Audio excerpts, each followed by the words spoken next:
কিছু কিছু কিছু কিছু জিনিস আছে যেগুলো আমরা মানে ভাবি যে এটা অর্ধেকই, কিন্তু আসলে এটা না।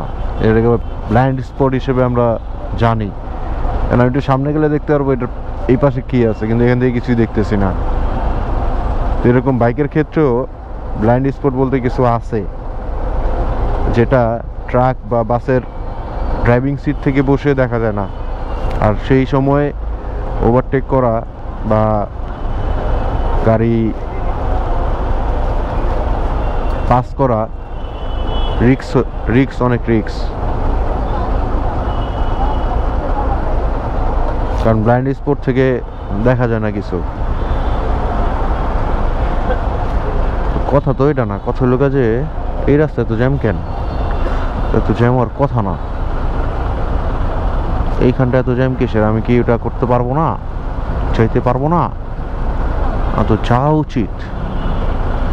বাম দিয়ে বেরোতে পারলেও যেতে পারতাম, কিন্তু সোহাগ মামা তো পুরো আটকা রাখছে আমারে।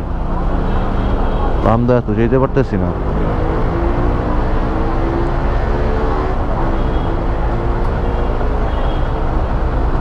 কাইচিত হয়ে তো কোনো লাভ হইতেছে না। ছাড়ছে ছাড়ছে ছাড়ছে, হা হা হা, ছাড়ছে ছাড়ছে ছাড়ছে ছাড়ছে। তেল আছে এক দাগ, গাড়ি চলছে 13,390। না, এখন ওটা দেখা যাবে না, কারণ সিগন্যাল ছেড়ে দিছে। এখন দৌড়াইতে হবে। দৌড়া দৌড়া দৌড়া দৌড়া দৌড়া দৌড়া দৌড়া দৌড়া দৌড়া দৌড়া।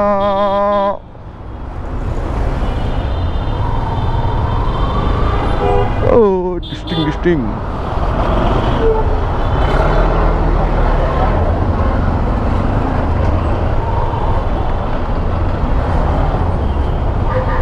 ওরে ওরে ওরে, ও মাই গড।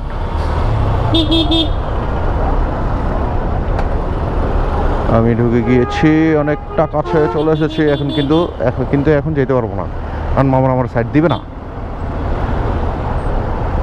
মামা আমাকে সাইড দিবে না।